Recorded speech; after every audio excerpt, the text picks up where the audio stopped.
today's question, any advice on getting into a calorie deficit, particularly using online calculators and which are good and which are bad? So the first thing in regards to calorie deficit is the calculator you use online. So whether it's, whatever formula, there's many different kind of formulas to use in regards to getting you in a calorie deficit. The thing is not to actually stress out too much about the calculator you use or the method you use to work out your calorie deficit. It is just an estimate at the end of the day. For a lot of people, I just get the weight in pounds based off their size and their goals. And if they want to lose weight, if they're female, I multiply it by 10 to 12. Their weight in pounds by 10 to 12, that's their calories to be in a deficit. And for men, I usually multiply it by 11 to 13, depending on, again, their size and how much they want to be in a calorie deficit. And that's a rough estimate. So the thing is, just pick a calculator that you're comfortable with, or an estimate that you think, yeah, okay, I'll try that. And here's the thing, you have to try and aim to hit those calories every day for about 2 weeks. And weigh yourself every morning for those 2 weeks. And then at the end of those 2 weeks, see if you're actually losing weight. And if you are losing weight, then great news, you're in a calorie deficit. Now, if you're maintaining your weight and you have been strictly hitting those calories that you said you would by using calorie tracking app or whatever, then you're in calorie maintenance. And if you're gaining weight, you're actually in a calorie surplus.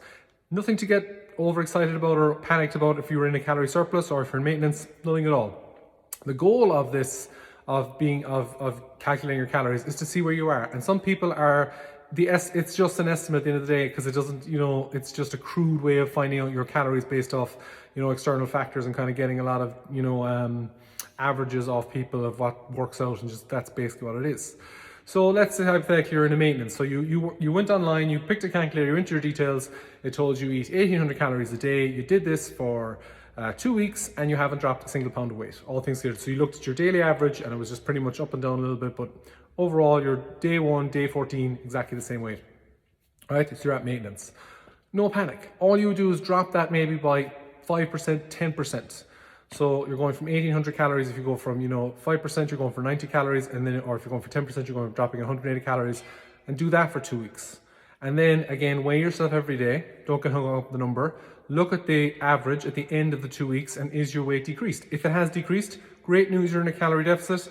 Keep up those calories for as long as the deficit will last. Eventually, the deficit will stop because your calorie maintenance will now match the deficit you were on, because you'll have lost weight. And then you make a decision on, do you want to go into another deficit, lose more weight, or what you want to do? Are you happy with the weight you're at and keep your calories the way they are? And that's basically it. But the thing is, just get a number, start, use that as an estimate number, do it for 2 weeks, see if it puts you in, if it is a real deficit, puts you in a calorie deficit, so you're losing weight. If it's a maintenance, keeps you at the weight you are, or if it's a surplus, meaning you're gaining weight.